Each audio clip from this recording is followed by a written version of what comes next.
شهر رمضان الذي أنزل فيه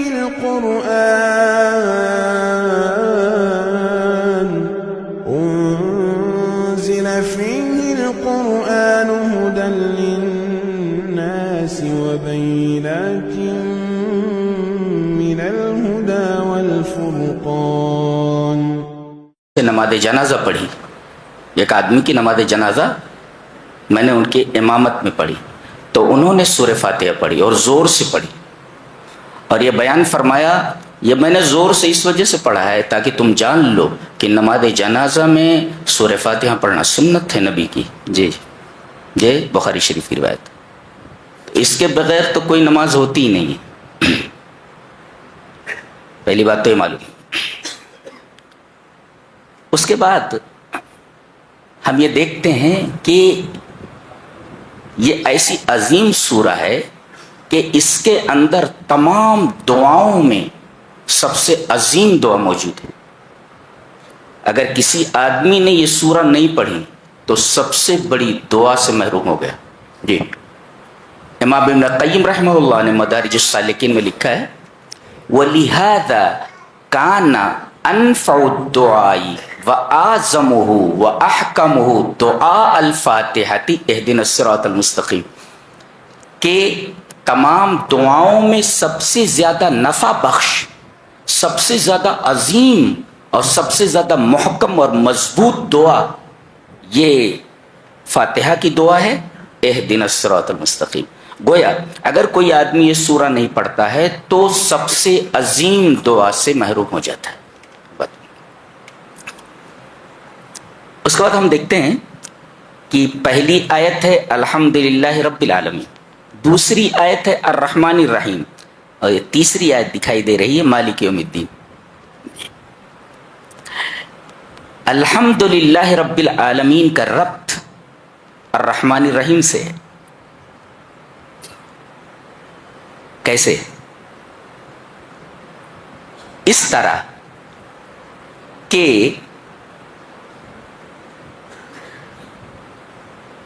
کوئی کسی کی پرورش کر ہی نہیں سکتا جب تک کہ اس کے دل میں رحم نہ ہو. پرورش کے لیے رحم ضروری ہے، پرورش کے لیے رحم ضروری ہے. ماں باپ اپنے بچے کی تربیت اسی رحم کی بنا پر کرتے ہیں. اگر ان کے اندر یہ جذبہ رحم موجود نہ ہو وہ بچے کے لیے اپنی جان نچھاور نہیں کر سکتے. ماں باپ کیا کیا نہیں کرتے اپنے بچوں کے لیے. جی تو یہ الحمدللہ رب العالمین کا گہرا تعلق الرحمن الرحیم سے ہے. اچھا، اور الرحمن الرحیم کا تعلق مالک یوم الدین سے، یہ بھی ایک عجیب بات ہے. الرحمن الرحیم کا تعلق مالک یوم الدین سے کیسے؟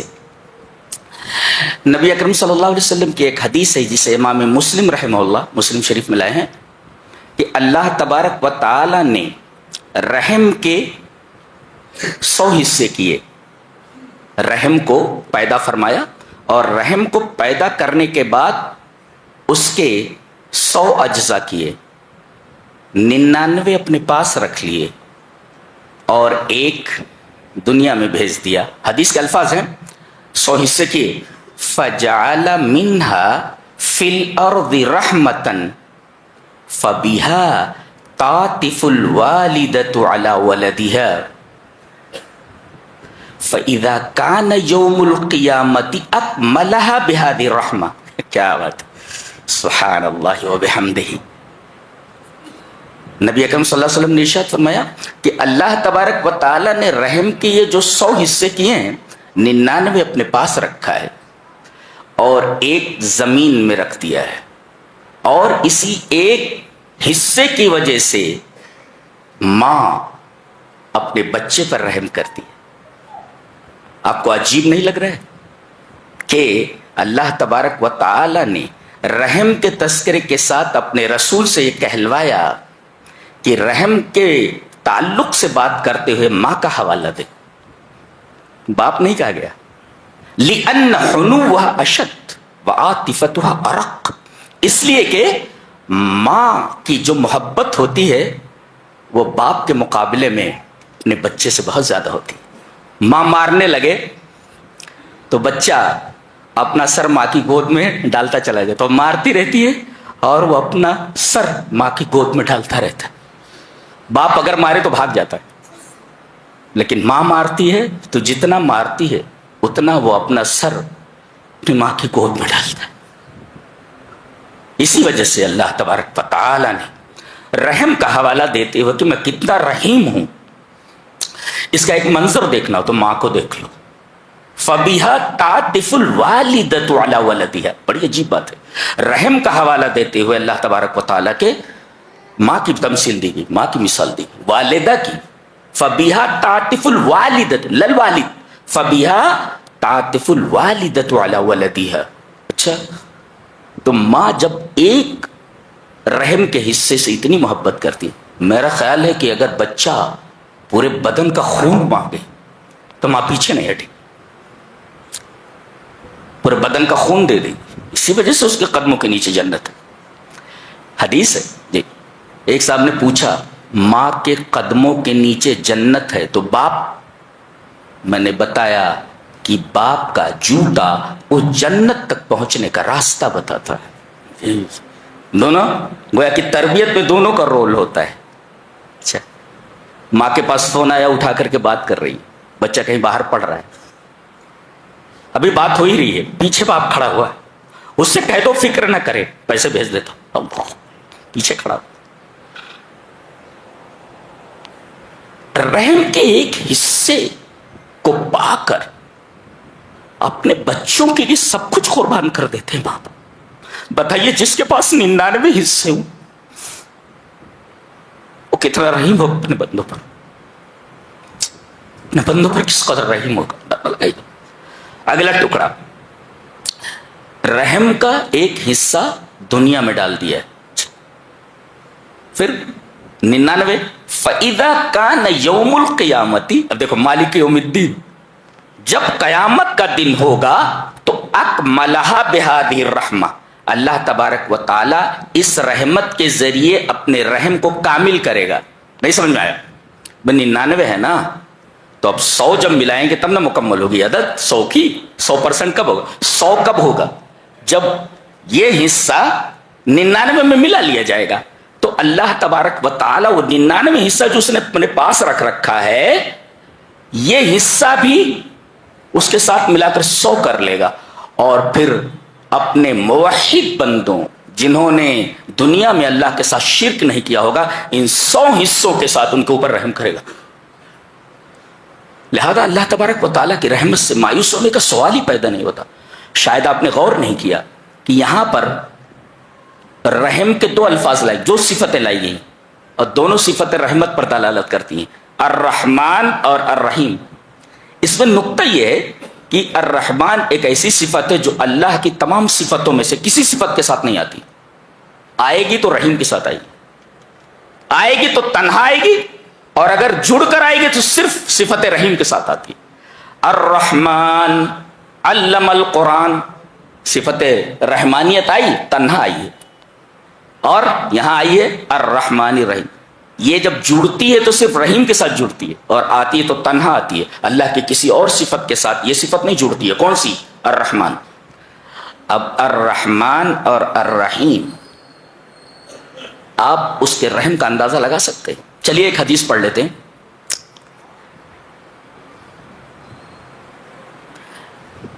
وعن ابن عباس رضی اللہ تعالی عنہما ان النبی صلی اللہ علیہ وسلم قال لما اغرق اللہ فرعون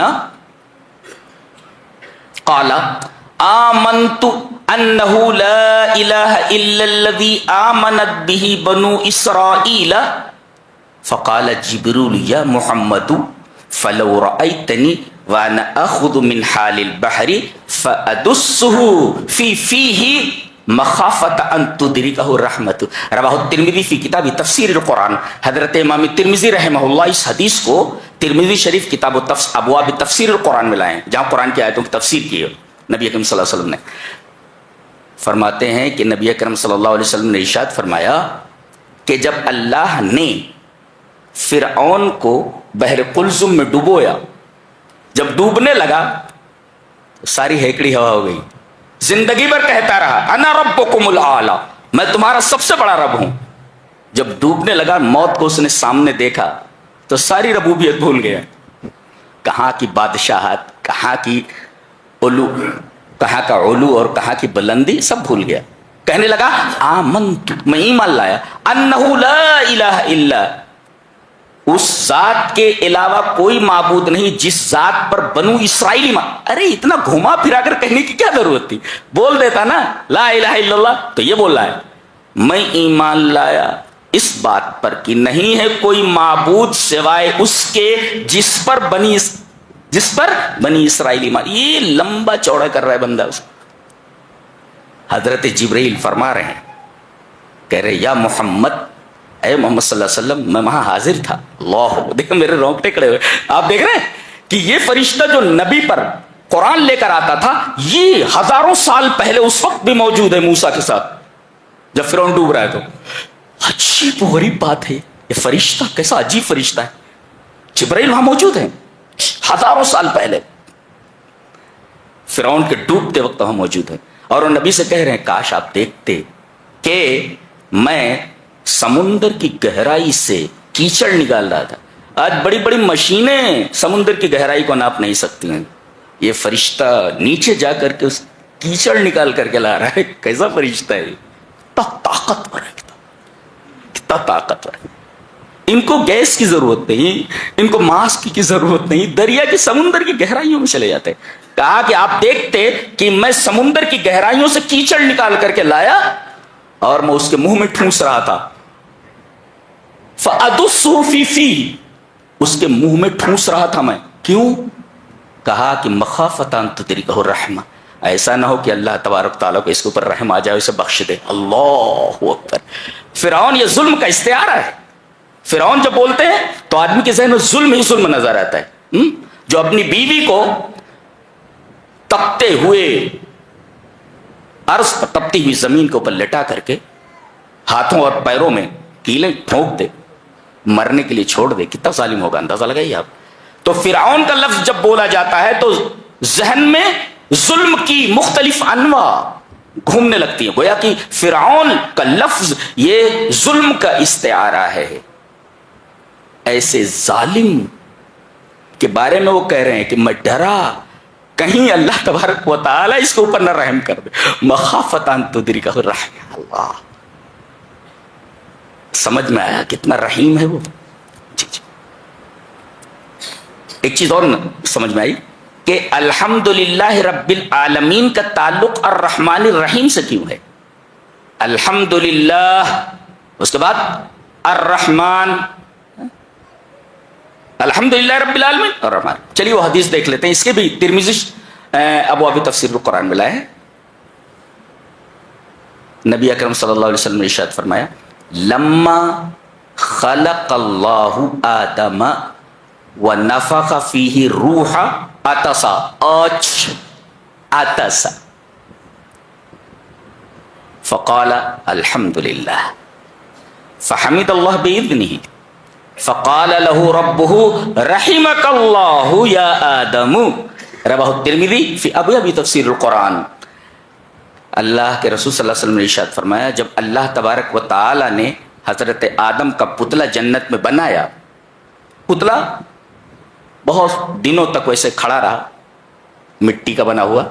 اللہ تبارک تعالیٰ نے جب اس کے اندر روح پھونکی، پتہ یہ چلا کہ انسان صرف جسم نہیں ہے، مادہ نہیں ہے، بلکہ روح اور جسم کا مرکب ہے. تو جس طریقے سے جسم کی کچھ ڈیمانڈ ہیں اور اسے پورا کرنا پڑتا ہے، اسے روح کی بھی ڈیمانڈ ہے، اس کو پورا کرنا ضروری ہے. جی. تو اللہ تبارک و تعالیٰ نے جب ان کے اندر روح پھونکی تو جب روح سر میں پہنچی، روح جب سر میں پہنچی تو انہیں چھینک آئی، اسنیز کیا انہوں نے، کہا الحمدللہ. پہلے ان کی زبان سے نکلا، ہمارے ابا کی زبان سے کیا نکلا؟ الحمدللہ. اللہ کی تعریف نکلی.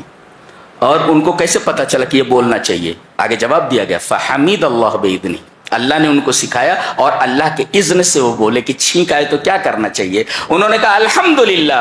فقال له ربه, تو ان کے رب نے ان سے کہا رحمک اللہ یا آدم, اے آدم اللہ تیرے اوپر رحم کرے. آپ دیکھ رہے ہیں آپ, الحمدللہ انہوں نے کہا تو اللہ نے فرمایا اللہ تیرے اوپر رحم کرے. یہ الحمدللہ رب العالمین کا ربط ہے الرحمن الرحیم سے, سمجھ گئے. اور پھر الرحمن الرحیم کا تعلق, اس کا ربط مالک یوم الدین سے ہے.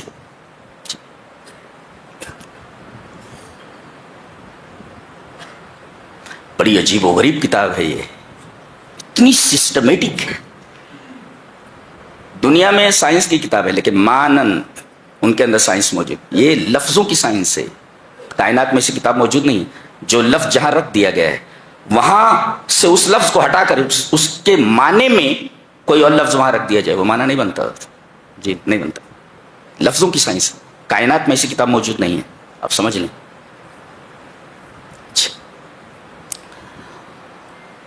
اس کے بعد آپ دیکھیں گے کہ فرمایا گیا ایاک نعبد و ایاک نستعین. جی ہم تیری ہی عبادت کرتے ہیں اور تجھی سے مدد چاہتے ہیں. سوال یہ ہے کہ عبادت کس کی جائے؟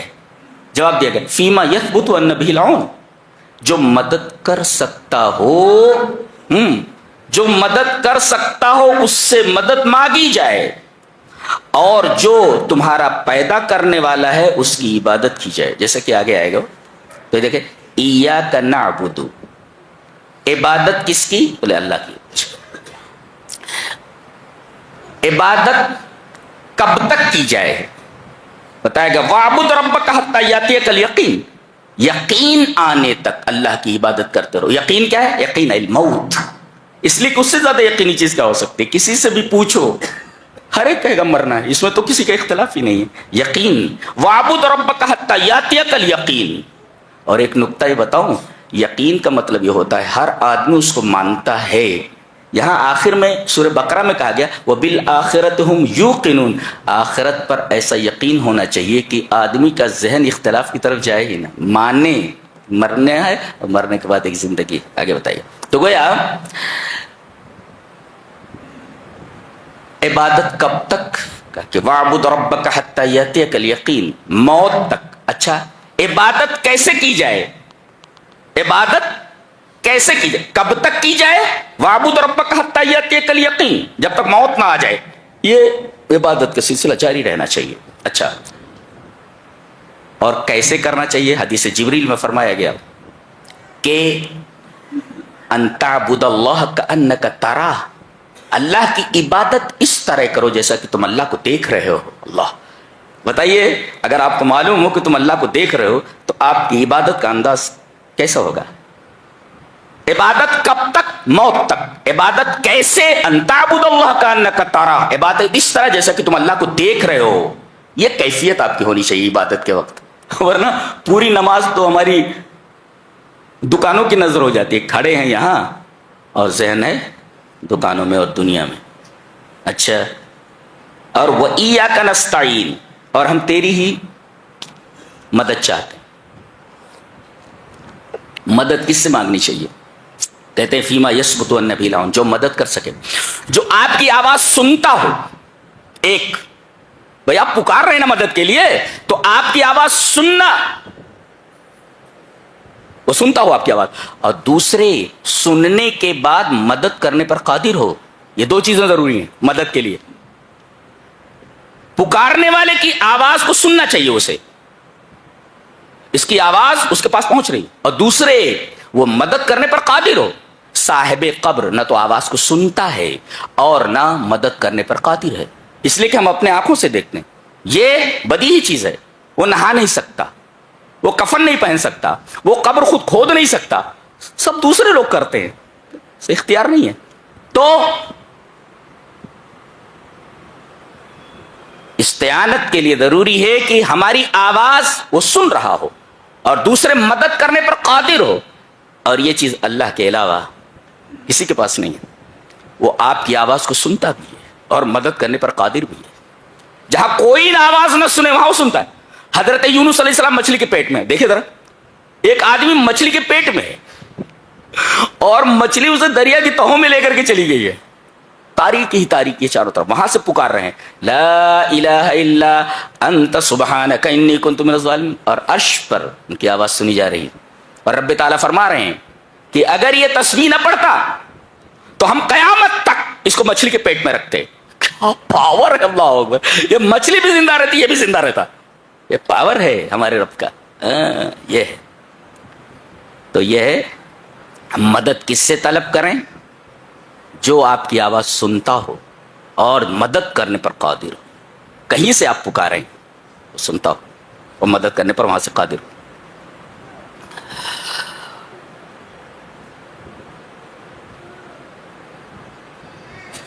اس کے بعد ہم دیکھتے ہیں سورہ بقرہ ہے. سورہ بقرہ یہ قرآن حکیم کی سب سے بڑی سورہ ہے. اس کے اندر علماء نے لکھا ہے کہ 1000 امر ہے. امر کا مطلب ڈو اٹ, کرو. امر کسے کہتے ہیں؟ ڈو اٹ, اسے کرو. 1000 امر ہیں, یعنی یہ کہا گیا یہ 1000 چیزیں ایسی ہیں کہ you have to do it, تمہیں کرنا ہی ہے, ڈو اٹ, کرو اس کو. اچھا, اور 1000 نہیں ہے, یعنی ڈونٹ ڈو اٹ, اسے تمہیں نہیں کرنا ہے. 1000 احکام ایسے ہیں کہ جن کے بارے میں کہا گیا کہ you have to do it, یعنی ڈو اٹ, کرو. اور 1000 احکام ایسے ہیں جن کے بارے میں کہا گیا ڈونٹ ڈو اٹ, اسے نہیں کرنا ہے. 1000 امر اور 1000 نہیں, اور 1000 خبر ہے. خبر کا مطلب اطلاع دی جا رہی ہے کہ یہ چیزیں ذہن میں رکھو, تمہیں معلوم نہیں ہے. اس طرح یہ سورہ کریمہ جو 1000 امر 1000 نہیں اور 1000 خبر لیے ہوئے ہے, زندگی کا ایک نظام کامل لیے ہوئے ہے. یہ سورہ پورا نظام زندگی اپنے اندر لیے ہوئے ہے. اتنی عجیب و غریب سورہ ہے یہ معمولی سورہ نہیں ہے. بتائیے 1000 امر 1000 نہیں 1000 خبر, پورا نظام زندگی, منہج شامل الحیات, پوری زندگی کے لیے ایک مکمل ضابطہ حیات ہے خالی یہی سورہ. کون سی ایسی سورہ ہے جس میں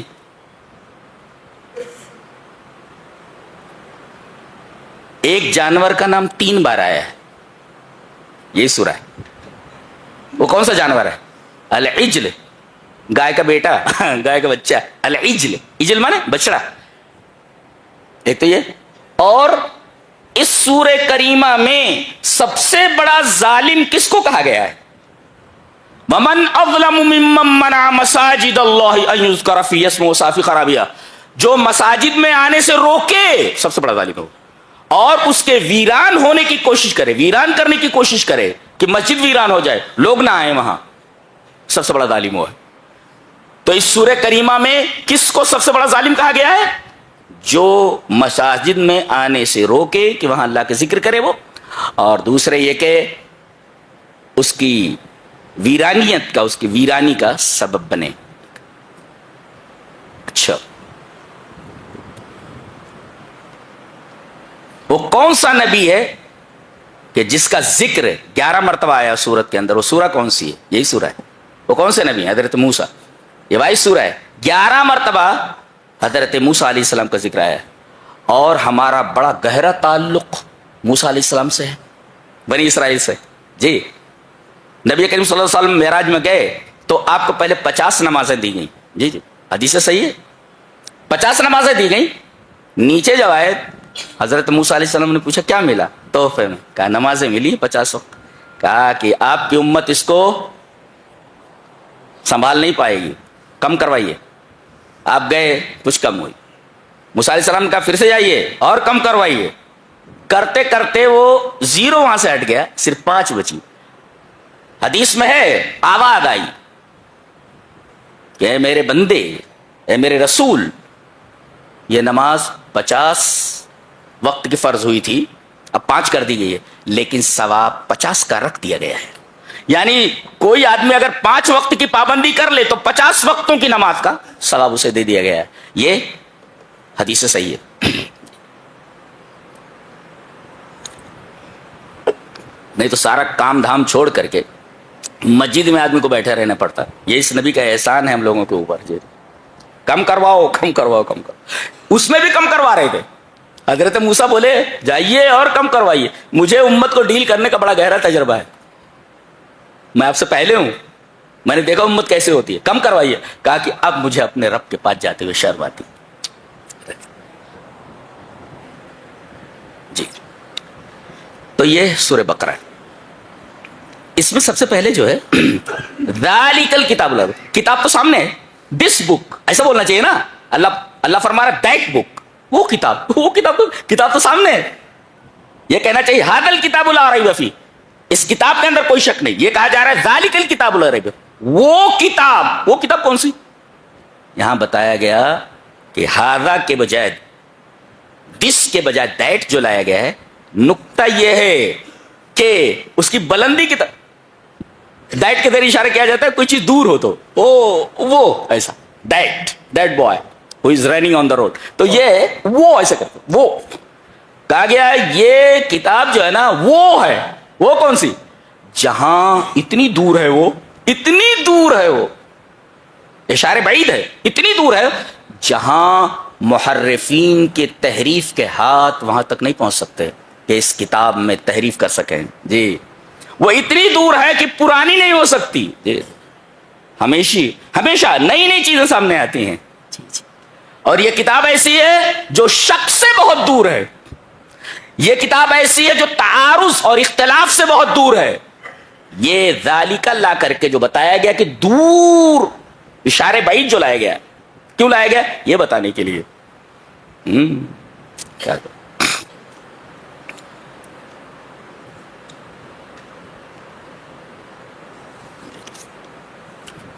آگے دیکھیے, منافقین کی ایک کیفیت بیان کی جا رہی ہے, بہت غور سے سنیے, بہت پیاری بات کی جا رہی ہے. یہاں کہا گیا جب ان سے کہا جاتا ہے کہ زمین میں فساد مت کرو, وَإِذَا قِيلَ لَهُمْ لَا تُفْسِدُوا فِي الْأَرْضِ قَالُوا إِنَّمَا نَحْنُ مُصْلِحُونَ أَلَا إِنَّهُمْ هُمُ الْمُفْسِدُونَ وَلَكِنْ لَا يَشْعُرُونَ. یہ کتاب یہ انداز بیان خود بتا رہا ہے, الگ ترتیب یہ جو آیات ہیں کہ یہ اللہ کا کلام ہے, اس لیے کہ اس طریقے کی مراعات لفظیہ, لفظوں کی رعایت کوئی امی نہیں کر سکتا. امی, ہمارے نبی امی تھا, الذی لا یقرأ ولا یکتب, جو نہ پڑھ سکے جو نہ لکھ سکے, وہ الامی. ایسی مراعات لفظیہ کیسے لا سکتا ہے؟ دیکھو کیسے کہا, زمین میں فساد نہ کرو, اور آخر میں کہا گیا لیکن یہ محسوس نہیں کرتے. دیکھو کیوں؟ اس لیے کہ فساد فی الارض محسوس ہے. بھائی فساد فی الارض جیسا قتل, کوئی آدمی قتل کر رہا ہے تو آدمی دیکھ سکتا ہے نا, محسوس کر سکتا ہے. نہب, لوٹ, کوئی آدمی کسی کو لوٹ رہا ہے تو یہ لوٹنا ایک محسوس چیز ہے, آدمی دیکھ سکتا ہے. چوری کر رہا ہے تو آدمی دیکھ سکتا ہے دیکھو وہ چوری کر رہا ہے, یہ محسوس چیز ہے. اس وجہ سے وَلَكِنْ لَا يَشْعُرُونَ لایا گیا, احساس, اس لیے کہ فساد فی الارض اور افساد فی الارض کا تعلق احساس سے ہے. اس وجہ سے آیت کا آخری لفظ یشعرون لایا گیا تاکہ اس کا آخر اول کے مناسب ہو جائے. کیسی مراد لفظی ہے. اچھا, اس کے بعد کہا جا رہا وَإِذَا قِيلَ لَهُمْ آمِنُوا, جب ان سے کہا جاتا ہے ایمان لاؤ, جیسا کہ صحابہ ایمان لائے, تو یہ کہتے ہم اس طرح ایمان لائے جیسے بیوقوف ایمان لائے, یعنی صحابہ کو بیوقوف کہہ رہے. اللہ فرما رہا ہے الا انہم هم السفہاء, یہ بیوقوف ہے, ولکن لا یعلمون, لیکن انہیں علم نہیں. اب دیکھیں جہاں افساد فی الارض کی بات آئی وہاں ولکن لا یشعرون کہا گیا, اور جہاں ایمان کی بات آئی وہاں یعلمون کہا گیا, لا یعلمون. پتہ یہ چلا کہ ایمان امر غیبی ہے جو دکھائی نہیں دیتا, الذی لا یدرک الا بالعلم, علم کے ذریعے ہی معلوم ہوتا ہے وہ. جی لہذا ایمان امر غیبی ہے, دکھائی نہیں دیتا, محسوس نہیں ہوتا, لہذا وہاں علم لایا گیا. اور چونکہ افساد فی الارض یہ آنکھوں سے دکھتا ہے, محسوس ہے, لہذا وہاں پر لفظ محسوس لایا گیا ولکن لا یشعرون. یہ انداز بیان بتاتا ہے کہ یہ انسان کا کلام نہیں ہو سکتا. میں تو ویسے بھی عربی کا طالب علم ہوں, اور یہ کتاب عزیز تقریباً 20 سال سے میرے مطالعے کا موضوع ہے. اس مختصر وقت میں آپ سے کیا کہا جائے, کیا ایک لفظ کا بیان نہیں ہو سکتا, ایک لفظ کی شرح میں نہیں کر سکتا. جی جی, اور میں اپنی سطح سے اگر شرح کرنے لگوں ایک بھی سمجھ میں نہیں آئے گا آپ کے. جی جی, آگے فرمایا گیا اللہ نے اس پہلی سورہ کے اندر ایک سب سے پہلے پوری انسانیت کو مخاطب کر کے فرمایا. مخاطب کون ہے؟ پوری انسانیت. اور مخاطب کون ہے؟ اللہ. مخاطب کون؟ اللہ. اور مخاطب کون؟ پوری انسانیت. پوری انسانیت کو مخاطب کر کے اور پوری انسانیت کو مخاطب بنا کر کے اللہ تبارک و تعالیٰ نے سب سے پہلی چیز جو کہی ہے، ایک کہے کرو اور ایک کہے نہ کرو. سب سے پہلے پوری انسانیت کو خطاب کر کے کہا کہ ایک چیز تمہیں کرنا ہے اور ایک چیز نہیں کرنا، سب سے پہلے. اور خطاب پوری انسانیت سے کیا ہے وہ دیکھتے ہیں. یا ایھا الناس اعبدوا، ناس الناس پوری تمام کے تمام لوگ، اے دنیا کے تمام انسانوں یہ کرنا ہے تمہیں، کیا؟ اعبدوا ربکم، اپنے رب کی عبادت کو. سب سے پہلے پوری انسانیت کو خطاب کر کے کہا گیا صرف رب کی عبادت کرو. اور منع کس چیز سے کیا گیا؟ آگے فرمایا گیا ولا تجعلوا فلا تجعلوا للہ اندادا، اللہ کا شریک نہ بناؤ. تو کرنے کے لیے کیا کہا گیا؟ اس کی عبادت کرو. اور منع کس سے کیا گیا؟ فلا تجعلوا للہ اندادا، اندادا اے نظراء فی العبادہ، عبادت کے اندر اس کا کوئی شریک نہ بناؤ. اللہ اکبر. سب سے پہلے خطاب یہ پوری انسانیت، ذہن میں رکھو اس کو، پوری انسانیت کو خطاب کر کے یہاں کہا گیا ایک چیز کرنا ہے عبادت اللہ کی، اور ایک چیز نہیں کرنی، اس کا شریک نہیں بنانا ہے. پتہ یہ چلا سب سے عظیم چیز توحید ہے، اور سب سے خراب چیز، سب سے بری چیز اگر کوئی ہو سکتی تو شرک ہے. اس لیے کہ اللہ تبارک و تعالیٰ نے سب سے پہلے اس چیز کے کرنے کا حکم دیا اور اس چیز سے منع کیا. سمجھ میں آیا؟ جی.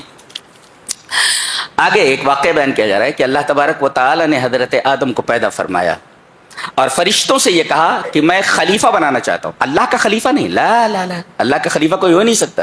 جی. ابن تیمیہ نے کہا کہ اگر کوئی یہ کہے کہ اللہ کا خلیفہ ہے آدم، تحقیق کس نے کفر کیا. اللہ کو کوئی خلیفہ ہو ہی نہیں سکتا. اس لیے خلیفہ کہتے کس کو ہے؟ کوئی شخص کوئی کام کر رہا تھا، ایک شخص کے ذمہ ایک کام ہے، وہ کہیں چلا گیا تو ایک آدمی کو اس کی جگہ پر رکھ دیا گیا، وہی کام کرنا ہے جو وہ کرتا تھا جو ابھی نہیں ہے. اس کو کہتے خلیفہ. تو اللہ کا خلیفہ کوئی ہو ہی نہیں سکتا. اللہ کو موت نہیں آتی. اللہ تو ہر جگہ جو ہے ہر جگہ سے دیکھ رہا ہے. اللہ کیا کہا اللہ نے؟ میں زمین میں ایک خلیفہ بنانا چاہتا ہوں. فرشتوں نے فوراً کہا، دیکھو بڑی عجیب بات کہنے جا رہا ہوں میں. فرشتوں نے کہا اتجعل فیہا من یفسد فیہا ویسفک الدماء، ایسی مخلوق تو بنائے گا جو زمین میں فساد کرے اور خون بہائے. سوال یہ ہے کہ فرشتوں کو کیسے معلوم ہوا کہ یہ جو مخلوق پیدا کی جائے گی وہ خون بہائے گی اور فساد فی الارض کرے گی؟ نقطہ میرا اس سے پہلے یہاں جن رہتے تھے، انسانوں سے پہلے یہاں جن رہتے تھے. وہ آپس میں لڑتے رہتے تھے، خون بہاتے رہتے تھے، خون بہاتے رہتے تھے. تو ان کے فساد کو دیکھ کر کے فرشتوں نے ایسی بات کہی. جی جی. ایک بات تو یہ. اور دوسرے آپ دیکھیں کہ پہلے کہا کہ زمین میں فساد کرنا، اس کے بعد کہا کہ خون بہانا. پتہ یہ چلا کہ من اعظم الفساد فی الارض، من اعظم فساد فی الارض سفک الدماء، روئے زمین پر سب سے بڑا فساد کسی کا مرڈر کرنا ہے. آج تو انسانی جانیں کس قدر ارزاں ہو گئی ہیں، بات بات پر آدمی کو موت کے گھاٹ اتار دیا جاتا ہے. اللہ، یہ دیکھو نوری مخلوق ہے، کہہ رہی ہے کہ سب سے بڑا فساد فی الارض خون بہانا ہے، مرڈر کرنا ہے لوگوں کا.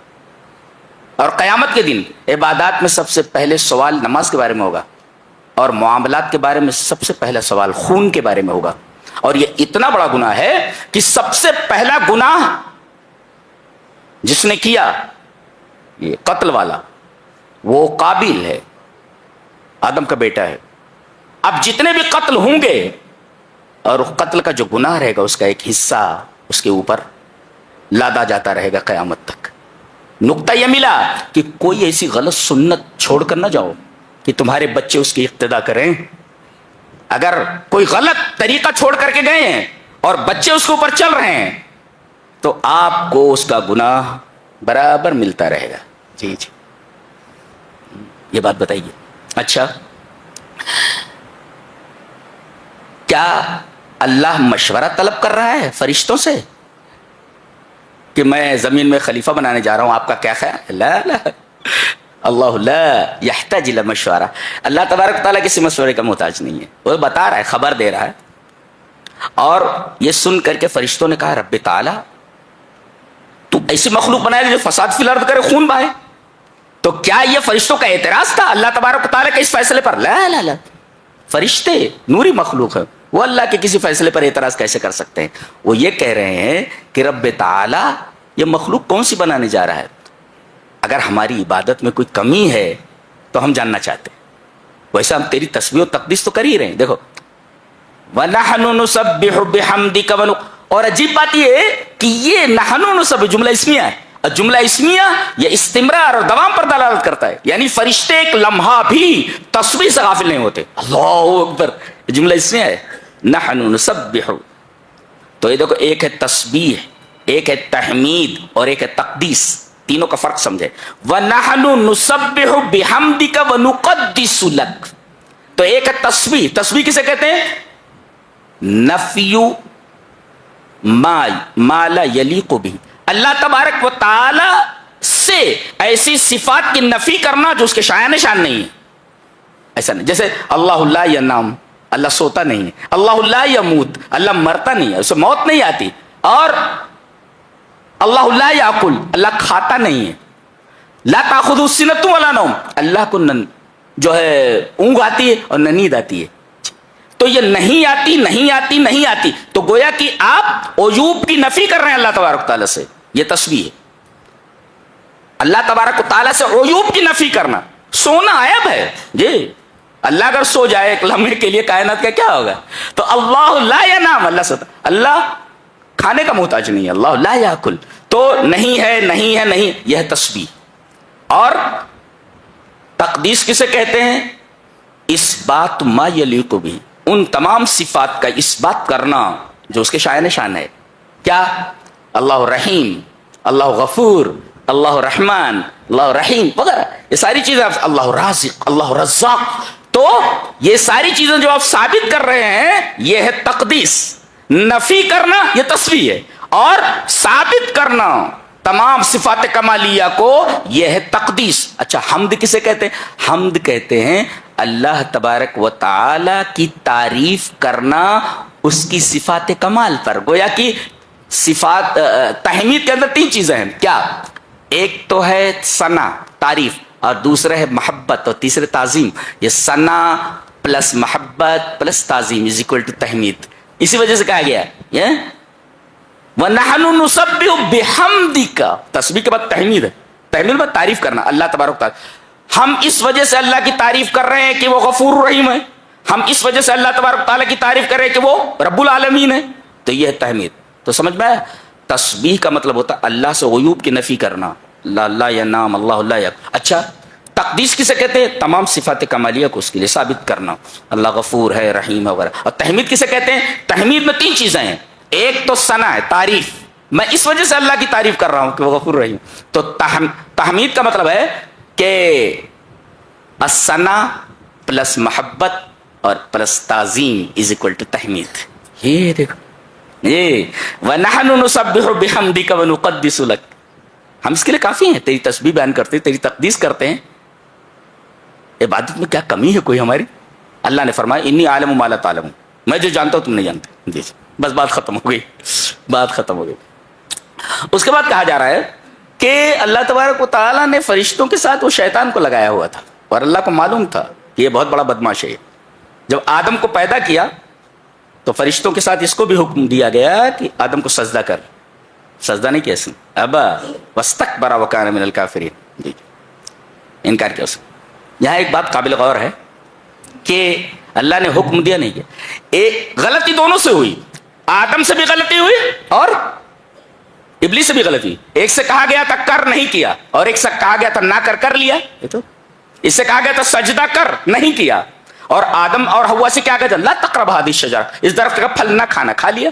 ایک سے کہا گیا تھا کر، نہیں کیا، اور ایک سے کہا گیا تھا نہ کر لیا. غلطی دونوں سے. اس میں سب سے بڑا گناہ کون سا؟ آدم والا گناہ کہ ابلیس والا؟ ابلیس کا گناہ سب سے بڑا ہے. اللہ کسی چیز کے کرنے کا حکم دے، بندہ نہ کرے، یہ بڑا گناہ ہے. اور اللہ نے کسی چیز کے بارے میں کہا اسے نہیں کرنا ہے، کر لیا، تو یہ گناہ تو ہے مگر چھوٹا گناہ ہے. بڑا گناہ کون سا ہے؟ کرنے کا حکم دے اور بندہ نہ کرے، یہ بڑا گناہ ہے. اور اللہ نے کسی چیز سے منع کیا، نہیں کر رہا ہے، اور اگر آدمی کر لیتا ہے تو یہ گناہ تو ہے مگر چھوٹا گناہ ہے. تو بڑا گناہ کون سا؟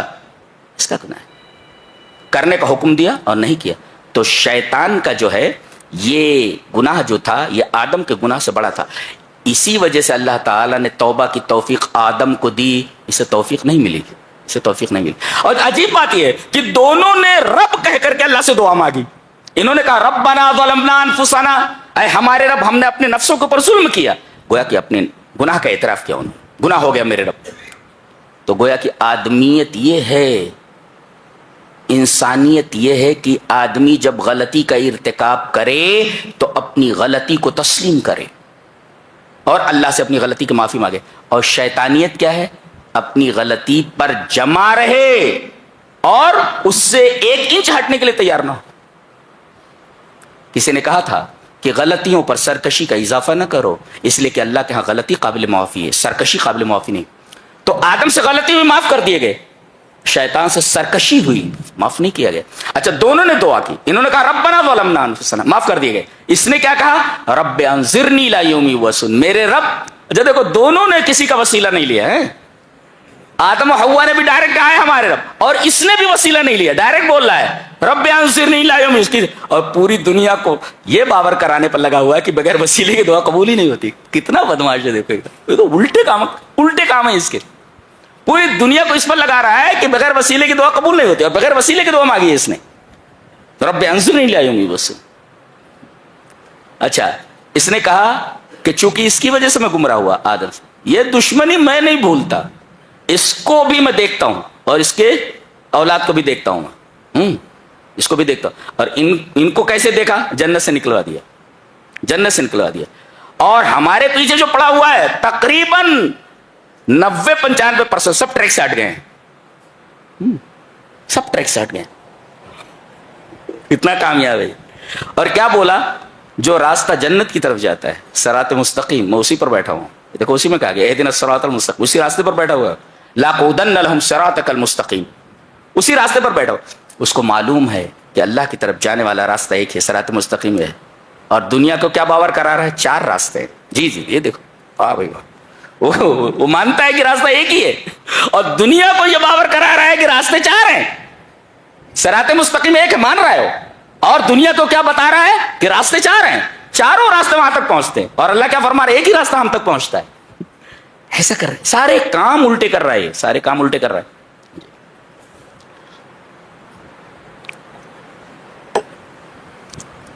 آدم کو جب دھوکہ دیا اور وہ پھنس گئے, اس کے لیے لفظ کیا استعمال ہوا معلوم ہے؟ فَأَزَلَّهُمَا الشَّيْطَانُ, شیطان نے ان کو پھسلا دیا. آدمی سے ڈٹا رہے, کہیں پر جمع رہے, اور جب پھسل جائے تو پھسلنے میں آدمی یہ نہیں سمجھ پاتا کہ گرنا کہاں ہے, کہاں تک جانا ہے, اور پھسل گیا ہے نا, پھسل گیا, ہاتھ پیر مارے گا لیکن جائے گا وہاں جہاں اسے پہنچنا ہے, سے پھسل گیا. ایسے ہی اللہ تبارک و تعالی کے حکم کی نافرمانی کرنے کی وجہ سے شیطان نے ان کو پھسلا دیا, اور پھسلے تو کہاں گرے؟ اللہ نے فرمایا قلنا اہبطوا منہا جمیعا, چلو اوپر سے نیچے آ جاؤ, یہ پھسلنا ہے. آدمی پھسلتا ہے تو تھوڑی دور تک جاتا ہے اور وہاں گرتا ہے. یہاں عالم یہ ہے کہ ڈائریکٹ جنت سے نکالے گا اور زمین پر بھیج دیے گئے. اس سے بڑا حبوط کیا ہو سکتا ہے؟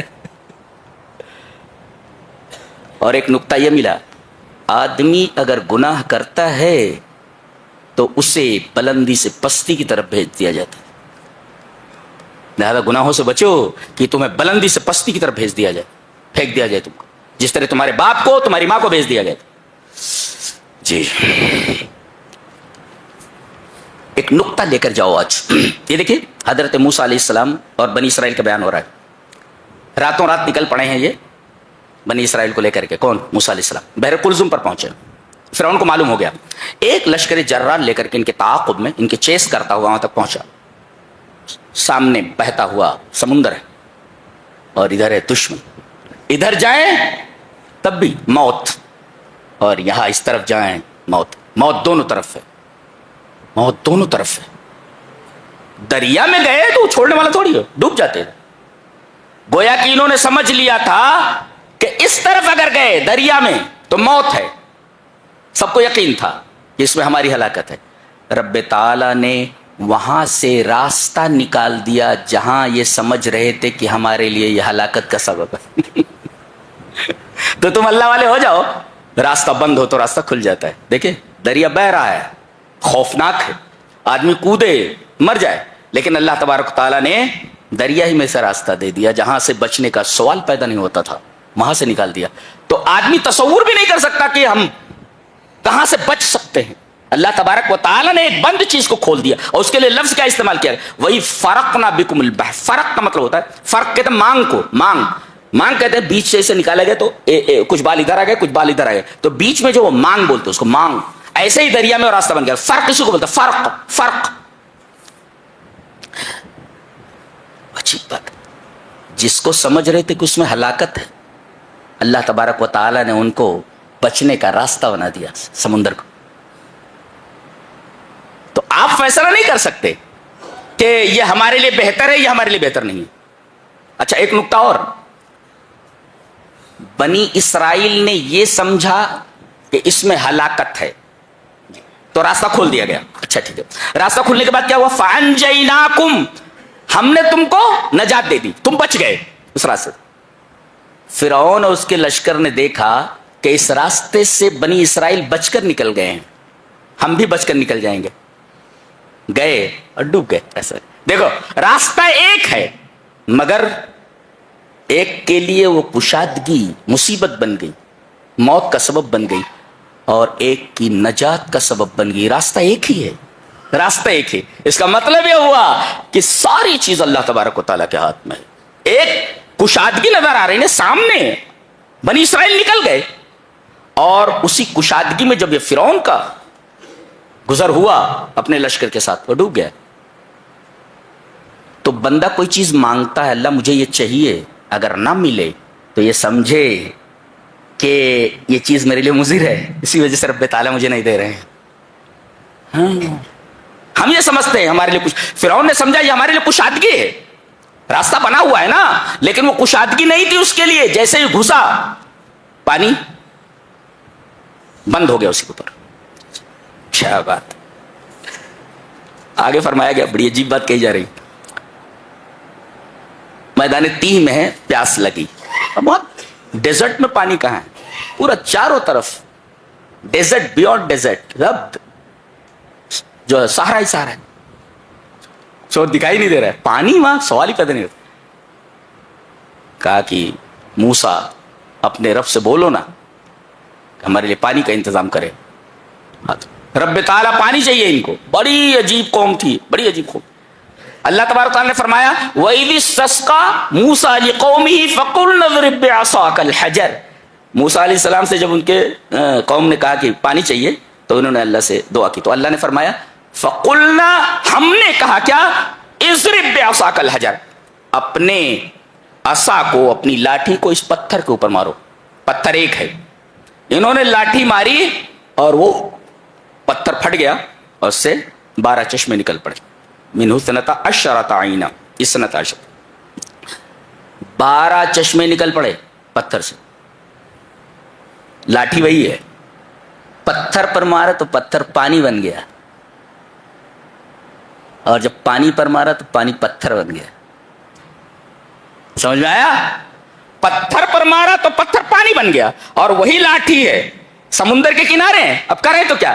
تو وہاں بھی اللہ نے فرمایا، یہاں کہا اضرب بعصاک الحجر، پتھر پر مارو، وہاں کہا اضرب بعصاک البحر، دریا کے اوپر سونٹا مارو، لاٹھی مارو، دریا کے اوپر راستہ بن گیا، اور دونوں طرف کا پانی کالطود العظیم، پتھر کی طرح کھڑا ہو گیا. جی عصا وہی ہے، پتھر پر مارا تو پتھر پانی بن گیا. عصا وہی ہے، پانی پر مارا پتھر بن گیا. کیسے؟ اس لیے کہ ہم نے کہا ہے. اللہ فرما رہا ہے فَقُلْنَا، ہم نے کہا. آپ جلاتی ہے، ڈال دیا گیا خلیل اللہ کو، اللہ کے خلیل کو، اور جیسے ہی آگ میں پڑے قُلْنَا، ہم نے کہا یا نارُ کُونِی بَرْدًا، اپنی فطرت بدل دیا. ایک نقطہ یہ ملا کہ دنیا کے لوگ، مادہ پرست لوگ یہ کہتے ہیں کہ کوئی بھی مسبب بغیر سبب کے وجود میں نہیں آتا. پانی برس ہی نہیں سکتا جب بدلی نظر نہ آئے. جی اللہ فرماتا ہے ہم بغیر بادل کے برسات کر سکتے ہیں. جی ہم سبب کے محتاج نہیں، ہم سبب کے محتاج نہیں، ہم سبب کے محتاج نہیں. دنیا یہ کہتی ہے جب تک سبب نہ ہو مسبب وجود میں نہیں ہوتا. اللہ تبارک و تعالیٰ نے اپنے بنائے ہوئے قوانین کو توڑ کر کے بتایا کہ ہر چیز، ہر مسبب سبب کا محتاج نہیں ہوتا. ہم جب چاہیں تب اپنے بنائے ہوئے قانون کو توڑ دیں. ہم اپنے بنائے ہوئے قانون کے محتاج نہیں، اس کے پابند نہیں. ہم اللہ اکبر، ہم اپنے بنائے ہوئے قانون کے پابند نہیں ہیں. یہ ہمارا رب ہے، یہ ہمارا رب ہے. سمجھ میں آیا جی؟ آگے ایک واقعہ بیان کیا جا رہا ہے. ایک مرڈر ہو گیا تھا. کہاں؟ موسیٰ علیہ السلام کے زمانے میں. قاتل نہیں مل رہا تھا. ہو از دا کلر؟ قاتل کون پتہ نہیں چل رہا تھا. اب یہ لوگ آئے، کہا کہ موسیٰ اپنے رب سے بولو کہ وہ بتائے کہ قاتل کون ہے. اللہ تبارک تعالیٰ نے اس کا ایک حل بتایا. کیا؟ کہا کہ ایک گائے ذبح کرو اور اس کا ایک حصہ لے کر کے وہ مردے سے لگاؤ، مس کرو. مردہ زندہ ہو کر کے بتا دے گا کہ میرا قاتل کون ہے. اچھا، اب یہ آنا کانی کرنے لگے. کیوں؟ یہ سورہ کریمہ بقرہ کے نام پہ ہے. کیوں؟ اس لیے کہ قصۃ البقرہ قصۃ مرکزی ہے. مرکزی قصہ یہ اسی گائے کا قصہ ہے. اسی وجہ سے اسی کے نام سے یہ سورہ رکھی گئی، سورہ بقرہ. اچھا، گائے کو ذبح کرنے کا حکم کیوں دیا گیا؟ گائے کو کیونکہ ان لوگوں نے بچڑے کی پوجا کرنی شروع کر دی تھی. کہا کہ ماہی کو مار دو، ماں کو ذبح کرو، تاکہ پتہ چلے کہ جس نے پیدا کیا ہے وہ کچھ نہیں کر سکتی تو یہ کیا کر لے گا جی. لِأَنَّهَا أُمُّ الْأَجَلِ، اس لیے کہ وہ بچڑے کی ماں ہے. اور یہ لوگ بچڑے کی پوجا کرنے لگے تھے. حضرت موسیٰ علیہ السلام کوہ طور پر جب چلے گئے تو ماں کو ذبح کرنے کا حکم دے دیا گیا. بس ابھی آنا کانی کرنے لگے، اس لیے کہ بچڑے کی محبت ان کے دلوں میں پیوست تھی. آنا کانی کر رہے تھے. کیسی ہونی چاہیے رنگ؟ اچھا، آخر میں پوچھا رنگ کیسا ہونا چاہیے. اچھا، اللہ نے فرمایا اچھا رنگ چاہیے بقرۃ صفرا، پیلے رنگ کے ہو جائے، ایلو کلر ہونا چاہیے. ایلو کلر، ایلو کلر کیوں کہا گیا؟ بقرۃ صفرا، بقرۃ اور حمرا کیوں نہیں، لال کیوں نہیں؟ اس لیے کہ یہ جو پیلی جو ہوتی ہے گائے نادر ہوتی ہے. لِأَنَّ اللَّوْنَ الْأَصْفَرَ نادر فی البقرہ، گائے میں یہ رنگ نادر ہوتا ہے، ریئر ہوتا ہے، شاذ ہوتا ہے. اور جانتے ہیں ڈھونڈتے ڈھونڈتے کہاں پہنچے؟ ایک یتیم بچہ تھا. مفسرین نے لکھا ہے کہ اس یتیم بچے کے پاس تھی وہ گائے، اس رنگ کی ایک ہی گائے ملی وہ، اور کہا کہ اس کے چمڑے بھر کر ہمیں سونا چاہیے تب ہم دیں گے گائے کو. پتہ یہ چلا کہ آدمی جب اللہ کے احکام میں تشدد اختیار کرنے لگتا ہے تو اللہ تبارک تعالیٰ اس پر احکام کو شدید کر دیتا، سخت کر دیتا ہے جی. اور ایک نقطہ عجیب بڑا سا جی، یہ لے کر کے جاؤ. کیا آگے بتایا گیا؟ ثم قست قلوبکم من بعد ذلک فہی کالحجارۃ او اشد قسوہ. یہ واقعہ بیان کرنے کے بعد یہ کیوں کہا گیا تمہارے دل سخت ہو گئے؟ پتہ یہ چلا کہ اللہ تبارک و تعالیٰ کے احکام سے جتنا آدمی دور ہوتا جائے گا اس کا دل سخت ہوتا جائے گا. اور جب دل سخت ہو جائے تو اس کے سدھرنے کا امکان نہیں ہوتا. جی جی جی، نماز نہیں پڑھو گے دل سخت ہو جائے، روزہ نہیں رکھو گے دل سخت. جتنے بھی تم برے اعمال کرو گے اور نیک اعمال سے دوری اختیار کرو گے تو اللہ تبارک و تعالیٰ کے احکام سے دوری یہ سبب ہے قساوت قلب کی. آپ کا دل سخت ہوتا جائے گا. اس وجہ سے مان اس واقعے کے بعد لایا گیا ثم قست قلوب. کیا انداز بیان ہے، سبحان اللہ. یہ بڑی حیرت انگیز کتاب ہے، حیرت انگیز کتاب. کائنات میں ایسی کتاب موجود نہیں ہے. یہ الفاظ نہیں ہے کہ اس کی تعریف کی جائے، تعریف نہیں کر سکتے اس کتاب کی. آگے ہاروت ماروت کا قصہ بیان کیا گیا. بعض لوگ کہتے ہیں کہ دو جادوگر تھے، جی جی یہودی تھے دونوں، لیکن بعض علماء نے کہا کہ صحیح یہ ہے کہ یہ دونوں فرشتے ہی تھے. اب اس وقت سوال یہ پیدا ہوا کہ جادو تو شرک ہے، بہت بڑا گناہ ہے، تو ایک نوری مخلوق یہ گناہ کیسے کر سکتی؟ ایک سوال یہ ہے. جواب اس کا یہ دیا گیا ہے کہ اللہ تبارک و تعالیٰ نے حضرت آدم کو جو سجدہ کروایا، سجدہ بھی غیر اللہ کے تو حرام ہے، شرک ہے. وہ کوئی چیز اگر شرک ہے یا گناہ ہے لیکن اللہ تعالیٰ کا حکم اس کے اوپر آ جائے تو عین عبادت ہے. اللہ اکبر، عین عبادت ہے.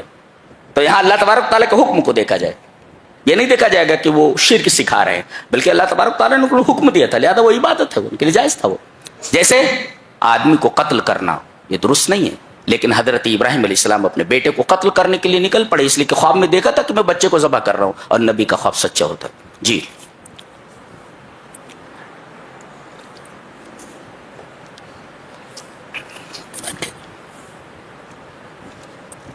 بیان کیا جائے. سبحان اللہ و بحمدہ. بڑی عجیب کتاب ہے. آخر میں فرمایا گیا کہ باپ کو چاہیے خاص طور سے کہ اپنے بچوں کی تربیت زندگی کی آخری سانس تک کرتا رہے. یہ بتائے ام کنتم شہداء اذ حضر یعقوب الموت. حضرت یعقوب علیہ السلام کے پاس موت آ گئی, تمام بیٹوں کو بلایا. اذ قال لبنیہ ما تعبدون من بعدی. دیکھو موت کا وقت ہے, اب جا رہے ہیں دنیا سے, اپنے بچوں سے کہہ رہے عبادت کس کی کرو گے میرے بعد. اللہ اکبر. بچے بڑے بھی ہو جائیں تو باپ کو چاہیے کہ ان کی تربیت کرتا رہے. تربیت کا سلسلہ موت تک ختم نہیں ہوتا, باپ کی ذمہ داری ختم نہیں ہوتی. ویسے بھی ماں باپ کی ذمہ داری کہاں ختم ہوتی ہے. میرا پوتا ہے وہ, اور رات میں وہ جب جھڑکتے اڑکتے ہیں تو بھاگ کر کے نیچے آ جاتا ہے, میرے پاس سو جاتا ہے. اب میں بیوی سے بولتا رہتا ہوں, اب یہ بچوں کے ساتھ جو ہے پہلے ان کو سنبھالا, ہاں ان کے لیے ٹینشن لیا, اب یہ دیکھو دوسرا ٹینشن کھڑا کر کے بیٹھے, اب ان کو سنبھالو. پہلے بیٹوں کو بچوں کو سنبھالا, اب ان کو سنبھالو, ان کے بچوں کو سنبھالو, بچوں کو سنبھالو ان کے. تو یہ زندگی, آدمی یہ سمجھتا ہے کہ اب مجھے آرام مل جائے گا, اب مجھے آرام مل جائے گا. آرام کبھی بھی نہیں ملتا جی. مصیبتوں کا سلسلہ موت تک ختم نہیں ہوتا. ہاں آدمی یہ سوچ لے کہ فلاں مقام پر جا کر کے میری ذمہ داری ختم ہو جائے گی. لا, ذمہ داری ختم نہیں ہوتی, ذمہ داریاں بڑھتے رہتے, موت تک ذمہ داریوں کا سلسلہ دراز. لہذا اللہ تبارک و تعالیٰ کو کبھی بند پھولو, اس کے احکام کو نظر انداز مت کرو, اور قرآن حکیم سے برابر جڑتے رہو. چلیے ابتدا ہو گئی ہے, انشاءاللہ چلتا رہے گا. وآخر دعوانا ان الحمد للہ رب العالمین.